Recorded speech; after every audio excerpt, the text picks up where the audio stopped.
Hello అండి అందరికీ welcome to మన వంటిల్లు. ఈరోజు రెసిపీ వచ్చేసి ఫ్రాన్స్ కర్రీ ఎలాగో చూసేద్దాం. ముందుగా శుభ్రం చేసుకోవడానికి పసుపు సాల్ట్ వేసుకుని శుభ్రంగా కడుక్కోవాలి. ఇవి కడుక్కొని ఒక బాండీలో అయితే వేసేసుకొని ఇవి మూత పెట్టేసుకొని చక్కగా ఉడికించుకోవాలి.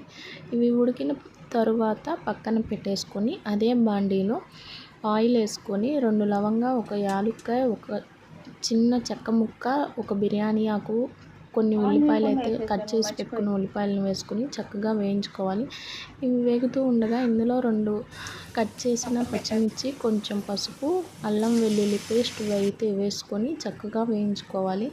ఇవి వేగిన తర్వాత కొంచెం టమోటా పేస్ట్ని అయితే వేసుకొని టమోటా పేస్ట్ కూడా బాగా కలుపుకొని వేయించుకోవాలి. ఇవి వేగుతూ ఉండగా ఇందులో కొంచెం రుచికి సరిపడా సాల్ట్, కారం, ధనియాల పొడి వేసుకొని బాగా కలుపుకోవాలి.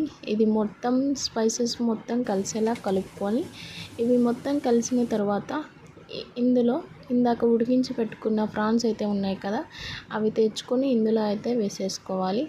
ఇవి కూడా కొంచెం వేగిన తర్వాత ఇందులో ఒక టీ కప్ అంతా వాటర్ని అయితే తీసుకొని ఇందులో అయితే వేసేసుకోవాలి. ఇలా వేయడం వల్ల ఇది అనేది ఫ్రాన్స్కి అయితే ఈ స్పైసెస్ మొత్తం పడుతుంది. అందుకని ఇందులో కొంచెం వాటర్ అయితే వేసేసుకోవాలి. లాస్ట్లో కొంచెం కరివేపాకు వేసుకొని సర్వ్ చేసుకుంటే ఎంతో టేస్టీ అండ్ రెసిపీ అయితే రెడీ. ఫ్రాన్స్ కర్రీ తింటుంటే అసలు ముద్దకి భలే టేస్టీగా ఉంటుంది. నా రెసిపీస్ మీకు నచ్చితే